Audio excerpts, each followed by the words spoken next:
Howdy! In this segment, our three main points will be FERPA, risk management, and emergency preparedness. FERPA. This is the Family Educational Rights and Privacy Act, which entails keeping certain information of students confidential.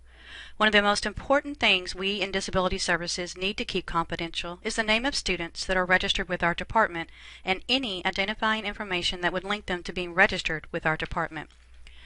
Student workers will be asked to sign a FERPA non-disclosure agreement and an ethics contract upon starting to work for Disability Services. It is very important that we protect student confidentiality. One way is to not acknowledge a student registered with our department when we are out and about on campus unless they acknowledge us first. It is also important for us not to disclose how we know that student. Another way is to place the pickup list with the students' names in the shredding stack instead of throwing them in the trash. Risk management. This entails several aspects, one of which includes immediate reporting of any problems with the bikes or other equipment that Disability Services provides to Lenny or Maria. The bikes are taken in periodically throughout the year for routine maintenance, but if there is imminent problems, student workers are expected to let Lenny know right away. As a note of reference, there are several bicycle maintenance locations around campus, and a copy of those locations is posted on the bulletin board in the fax room of the TAC. One of the services the bicycle maintenance locations provides are air pumps to fill low or flat tires. Let's talk about bad weather procedures. During rainy weather, something you are more likely to encounter during the spring or fall semesters, student workers will be expected to go out and pick up or deliver tests. Here are several points to keep in mind. Wear protective rain gear. The TAC has 2 rain outfits and 2 large umbrellas. If raining and riding a bike, go slow. Your safety is important. If a thunderstorm comes up while you are out, seek safe cover and wait it out. Be sure to call the TAC to let them know where you are. If you hear the lightning or tornado alarms while out, seek safe cover and call the TAC to let them know where you are.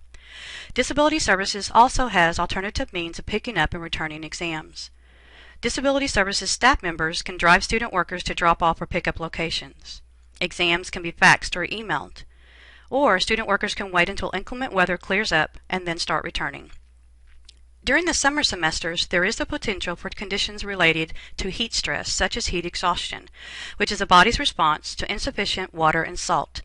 Some of these symptoms include, but are not limited to, headache, dizziness, nausea, and fainting. The following steps should be taken to administer first aid. Have the victim sit or lie down in a cool or shaded place. Have the victim slowly sip cool water. If the victim is sweating profusely, have him or her sip cool water that contains 1 teaspoon of salt per pint of water. Another symptom of heat stress is heat stroke, which occurs when the body can no longer control its temperature by sweating. Some of the symptoms include, but are not limited to, hot, dry skin, headache, dizziness, high temperature. The following steps should be taken to administer first aid. If possible, move the victim to a cool place. Seek medical attention as soon as possible. If possible, remove some of the victim's clothing.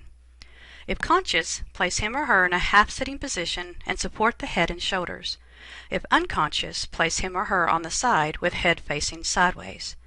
Fan the victim and sponge the body with cool water. Please alert Lenny or Matt if you experience any symptoms of heat stress, or if you suspect your coworker is experiencing any of the aforementioned symptoms. One of the most important things to remember is to stay safe during rainy weather conditions and to stay hydrated during hot weather conditions. Emergency preparedness. There are several points of this part of the video that we want to cover. The first part we want to discuss is the Code Maroon system. This is the emergency broadcast system that A&M uses to send out vital information during an emergency. While it is not mandatory, we would encourage all our student workers to get signed up for Code Maroon. That way, everyone is getting updated information as it goes out. Another way Disability Services has of getting important information out to its student workers regarding emergency preparedness is by handing out copies of the 12th Man Emergency Playbook.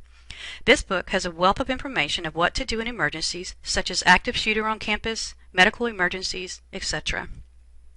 One such emergency is what to do during a bomb threat. Texas A&M College Station campus had an unfortunate opportunity to find this out personally. The bomb threat that was made did not indicate a specific site on campus, so the whole campus, main and west, had to be evacuated. This happened on a Friday. We in Kane Hall were evacuated to the George Bush McDonald's. Since there was not a specified site, building, parking lot, or parking garage, we could not drive off campus. We had to walk. There was a student worker on shift at the time, and she had to evacuate to the designated location for the building she was in. Disability Services directors attempted to contact all staff members who were working that day and were not evacuated to the designated locations. They eventually were able to contact all the staff members.